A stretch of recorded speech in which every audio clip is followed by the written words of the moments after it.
सबका कथा कथन के इस कार्यक्रम में, प्रोग्राम में स्वागत है, इस्तकबाल है। इस बार थीम हमारी समकालीन कंटेम्प्रेरी राइटर, पोजिशनल राइटिंग है। भाई बस सिर्फ यह साबित करने के लिए कि सादत हसन मंटो आज भी किस कदर कंटेम्प्रेरी हैं। उनका एक पुराना अफसाना फरहान सिद्दीकी के साथ सुनाना चाहता हूँ, जिसका उन्वान है भूजा हरामदा। सुनिए, सादत हसन मंटो का अफसाना भूजा हरामदा। टी हाउस में हरामियों की बातें शुरू हुई तो ये सिलसिला बहुत देर तक जारी रहा। हर एक ने कम अज कम एक हरामी के मुतालिक अपने तासुरात बयान किए, जिससे उसको अपनी जिंदगी में वास्ता पड़ चुका था। कोई जालंधर का था, कोई सियालकोट का, कोई लुधियाने का और कोई लाहौर का। मगर सबके सब स्कूल या कॉलेज के ज़माने जिंदगी से मुताल्लिक़ थे। महर फिरोज साहब सबसे आखिर में बोले। आपने कहा,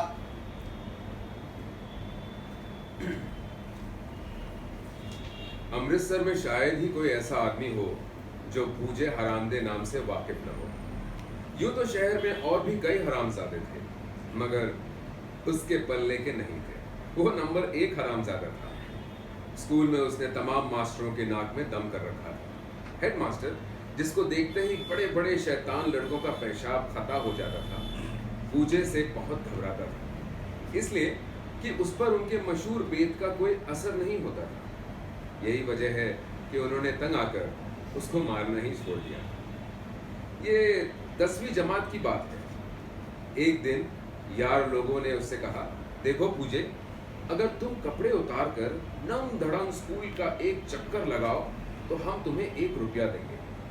पूजे ने रुपया लेकर कान में अड़सा, कपड़े उतार के बस्ते में बांधे और सबके सामने नंग धड़ंग चलना शुरू कर दिया। वो जिस क्लास के पास से गुजरता वो जाफरान जार बन जाती। चलते चलते वो हेडमास्टर के दफ्तर के पास पहुंच गया। उसने चिप उठाई और खड़प से अंदर दाखिल हो गया।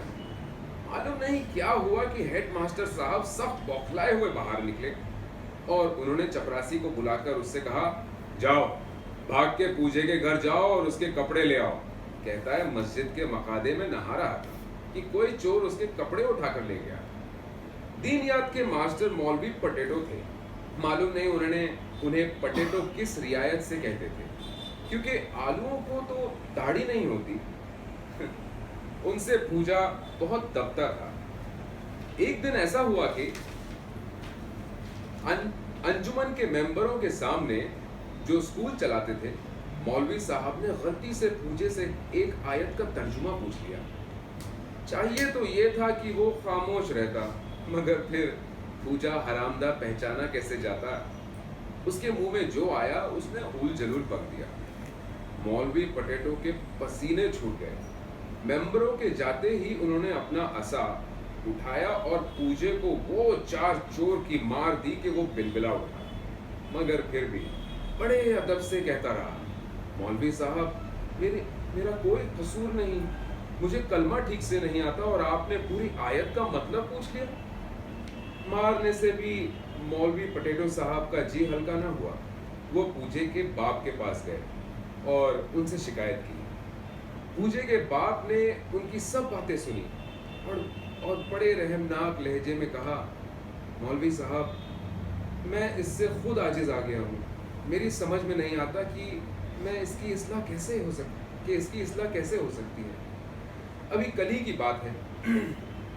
मैं पैखाने गया था तो इसने बाहर से कुंडी चढ़ा दी। मैं अंदर से बहुत गरजा और उसे बेशुमार गालियां दी। वो यही कहता रहा कि अगर मैं अठन्नी देने का वादा करूं तो दरवाज़ा खुलेगा, और अगर वादा करके फिर जाऊं तो वो अगली बार कुंडी में ताला भी डाल देगा। नाचार, पहले वादा करना पड़ा, फिर अठन्नी देनी पड़ी। अब बताइए मैं इस नापकार लड़की का क्या करूं? अल्लाह ही बेहतर जानता था कि उसका क्या होगा। पढ़ता वढ़ता हाथ भी नहीं था। एंट्रेंस के इम्तिहान हुए तो सबको यकीन था कि बहुत बुरी तरह से फेल होगा, मगर नतीजा निकला तो सबसे ज्यादा नंबर उसके ही थे। वो चाहता था कि कॉलेज में दाखिल हो, मगर उसके बाप की ये ख्वाहिश थी कि वो कोई हुनर सीखे। नतीजा ये निकला कि वो 2 बरस तक आवारा फिरता रहा। इस दौरान उसने जो हरमजदियां की उसकी फहरिस्त बहुत लंबी है। तंग आकर उसके बाप ने बिल आखिर उसे कॉलेज में दाखिल करा दिया। पहले ही दिन उसने ये शरारत की कि मैथमेटिक्स के प्रोफेसर की साइकिल उठाकर एक दरख्त के सबसे ऊंची टहनी पर लटका दी।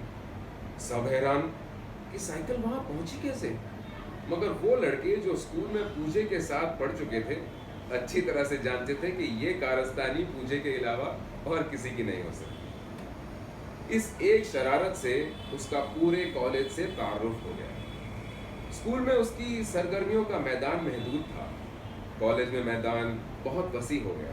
पढ़ाई में, खेलों में, मुशायरों में, मुबाहिशों में, क़यामत की शरारतों में, हर जगह पूजे का नाम रोशन था।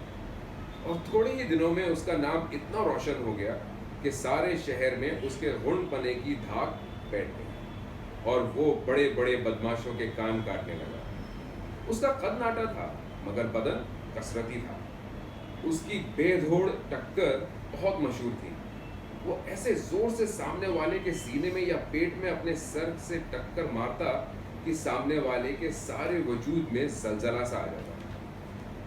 एफए के दूसरे साल में उसने तफरीहन प्रिंसिपल की नई मोटर के टैंक में 4 आने की शक्कर डाल दी, जिसने कार का सारा इंजन गारक कर दिया। प्रिंसिपल को किसी न किसी तरीके से मालूम हो गया कि ये खतरनाक शरारत पूजे की है, मगर हैरत है उन्होंने उसको माफ कर दिया। बाद में मालूम हुआ कि पूजे को उनके बहुत से राज मालूम थे। ये वो जमाना था जब कांग्रेस का बहुत जोर था। अंग्रेजों के खिलाफ खुल्लम खुल्ला जलसे होते थे। हुकूमत का तख्ता उलटने की कई नाकाम साजिशें हो चुकी थी। गिरफ्तारियों की भरमार थी। सब जेल बागियों से भरे थे। आए दिन रेल की पटरियां उखाड़ी जाती थी। खतों के भपकों में आतिशगीर मादा डाला जाता था।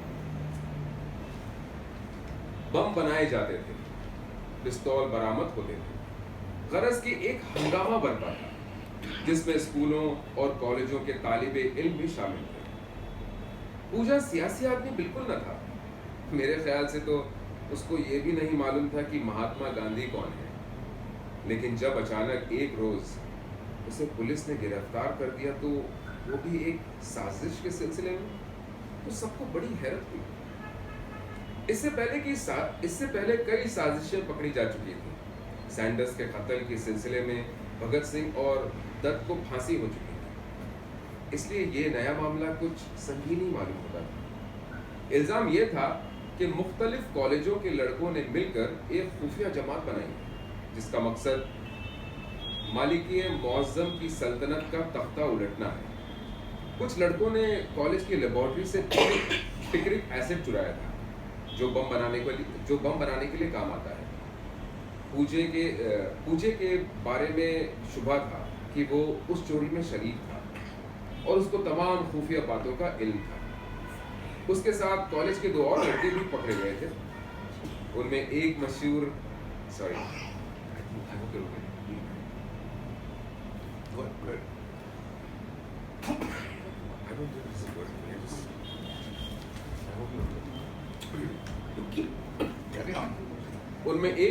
एक मशहूर बैरिस्टर का लड़का था और दूसरा रईस था। दोनों डॉक्टरी मुआयने के मुताबिक मरीज थे, इसलिए पुलिस की मारपीट से बच गया। शामत गरीब पूजे हरामदी की आई। थाने में उसको लटका कर इतना पीटा गया, बर्फ की सिलों पर खड़ा किया गया। गर्ज के हर किस्म की जिस्मानी अजियत उसे पहुंचाई गई कि वो राज की बातें उतर गई। मगर वो भी कुत्ते की एक हड्डी था। 10 से मस ना हुआ बल्कि थाने में भी कमबख्त अपनी शरारतों से बाज ना आया। एक मर्तबा जब वो मार बर्दाश्त न कर सका तो उसने थानेदार से हाथ रोक लेने की दरखास्त की और वादा किया कि वो सब कुछ बता देगा। वो बिल्कुल निढाल था, इसलिए उसने गरम गरम दूध और जलेबियां मांगी। जब उसकी तबीयत कदरे बहाल हुई, थानेदार ने कागज कलम संभाला और उससे कहा, अब बताओ। पूजे ने अपने मार खाए हुए आज़ा का जायजा अंगड़ाई लेकर किया और जवाब दिया, अब क्या बताऊं, ताकत तो आ गई है, चढ़ा दो फिर मुझे टिकटिकी पे। ऐसे और भी किस्से हैं जो मुझे याद नहीं है, मगर ये किस्सा बहुत पुरलुत्फ है। मलिक हफीज जो हमारा हम जमात था, उसकी जबान से आप सुनते तो और भी मजा आता। एक दिन पुलिस के दो सिपाही पूजे को अदालत में पेश करने के लिए जा रहे थे कि कचहरी में उसकी नजर मलिक हफीज पर पड़ गई, जो किसी काम से वहां आया था। मलिक हफीज को देखते ही पूजा पुकारा, अस्सलाम वालेकुम हफीज साहब। मलिक हफीज चौंका। पूजा हथकड़ियों में उसके सामने खड़ा मुस्कुरा रहा था। मलिक हफीज बहुत उदास हो गए। मलिक साहब, बहुत उदास हो गया हूँ, जी चाहता है आप भी आ जाएं मेरे पास, बस मेरा नाम ले देना ही काफी है। मलिक हफीज ने जब पूजे की बात सुनी तो उसकी रूह कब्ज हो गई। पूजे ने मलिक हफीज को ढारस दी, घबराओ नहीं मलिक, मैं तो मजाक कर रहा हूँ, वैसे मेरे लायक कोई खिदमत है तो बताओ। अब आप ही बताइए कि पूजा किस लायक था। मलिक हफीज घबरा रहा था और कन्नी कतरा के भागने ही वाला था कि पूजे ने कहा, भाई और तो हमसे कुछ हो नहीं सकता, कहो तो तुम्हारे बदबूदार कुएं की गार ही निकलवा दे। मलिक हफीज ही आपको बता सकता है कि पूजे को उस कुएं से कितनी नफरत थी। उस कुएं के पानी से ऐसी बिसंद आती थी जैसे मरे हुए चूहों से आती है। मालूम नहीं लोग उसे साफ क्यों नहीं करते थे। एक हफ्ते के बाद, जैसा कि मलिक हफीज का बयान है, वो बाहर नहाने के लिए निकला तो क्या देखता है कि 2-3 तोबे कुएं की गंदगी निकालने में मसरूफ हैं। मलिक हफीज बहुत हैरान हुआ कि माजरा क्या है, तोबों को किसने बुलाया।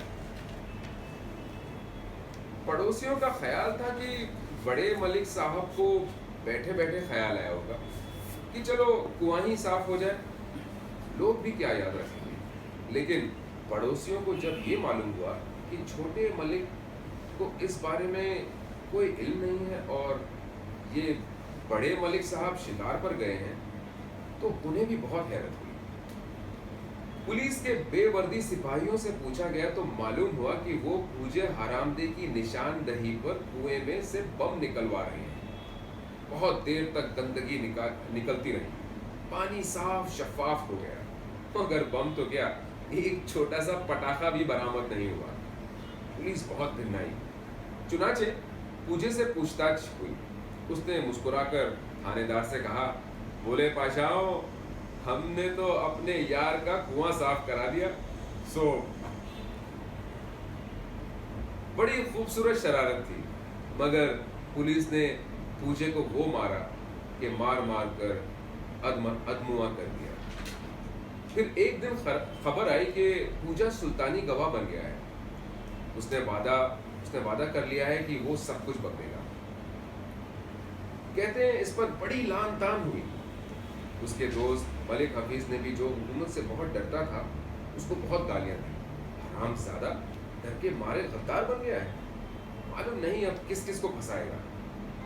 बात असल में ये थी कि वो मार खा के थक गया। जेल में उसको किसी से मिलने नहीं दिया जाता था।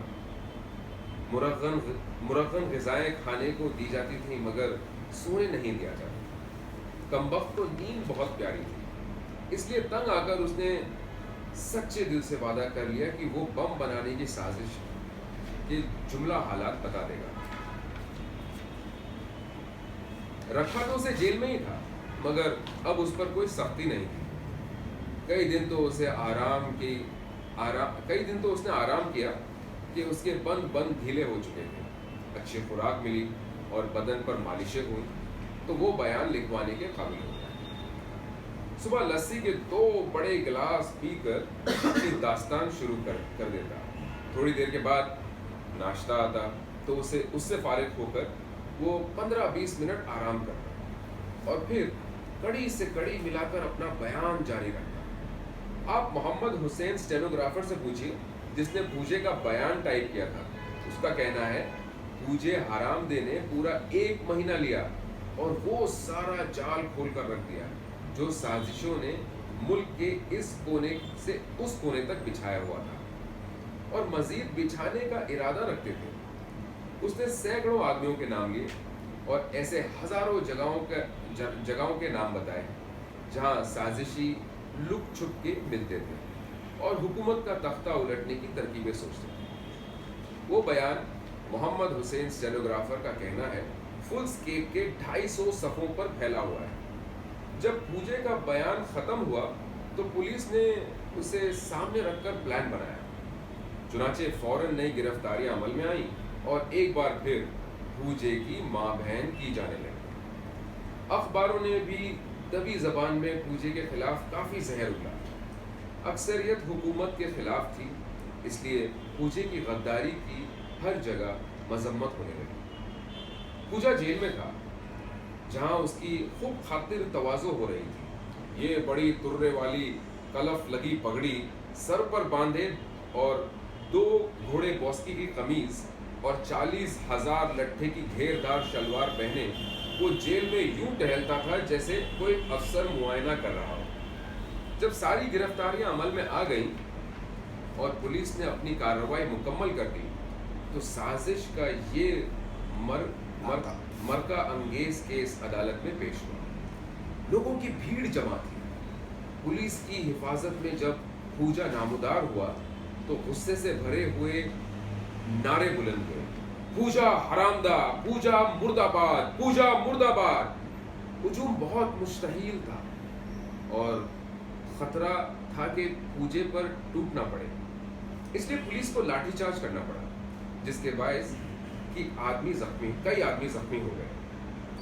अदालत में मुकदमा पेश हुआ जब पूजे से पूछा गया कि वो उस बयान के मुताबिक क्या कहना चाहता जो उसने पुलिस को दिया था तो उसने अपनी लाइल्मी का इजहार किया। जनाब, मैंने तो कोई बयान नहीं दिया, इन लोगों ने खुद ही एक पुलिंदा सा तैयार किया और जबरदस्ती मुझसे दस्तखत करवा लिए। ये सुनकर पुलिस इंस्पेक्टर की बकौल पूजे भमेरी भूं हो गई और जब यह खबर अखबारों में छपी तो सब चकरा गए कि पूजे हरामदे ने ये क्या नया चक्कर चलाया है। चक्कर नया ही था क्योंकि अदालत में उसने एक नया बयान लिखवाना शुरू किया जो पहले बयान से बिल्कुल मुख्तलिफ था। नया बयान करीब 15 दिन में खत्म हुआ और जब खत्म हुआ तो फुल स्केप के 158 सफ़े काले हो चुके थे। पूजे का कहना है कि इस नए बयान से जो हालत पुलिस वालों की हुई वो नाकाबिले बयान है। पुलिस ने जो इमारत खड़ी की थी कमबख्त ने उसकी एक ईंट से ईंट उखाड़ कर रखी। सारा केस चौपट हो गया। नतीजा ये निकला कि उस साजिश में जितने लोग गिरफ्तार हुए थे उनमें से अक्सर बरी हो गए। 2 या 3 को 2-3 बरस की और 5 को 6-6 महीने की सजाए कैद हुई। जो लोग ये किस्सा फिरोज साहब से सुन रहे थे उनमें से एक ने पूछा, और पूजे को?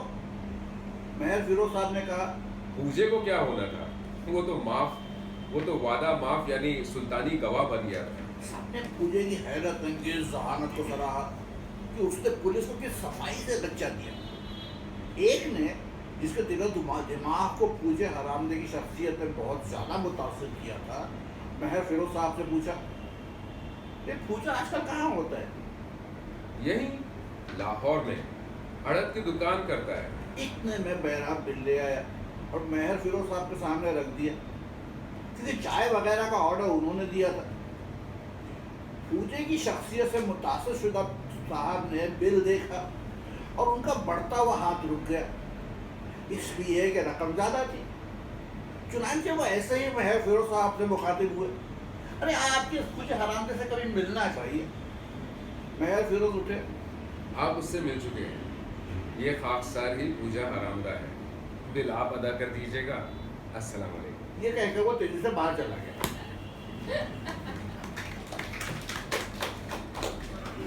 अब बच्चा अच्छा है, थोड़ा सा कच्चा है, Yeah. अगली बार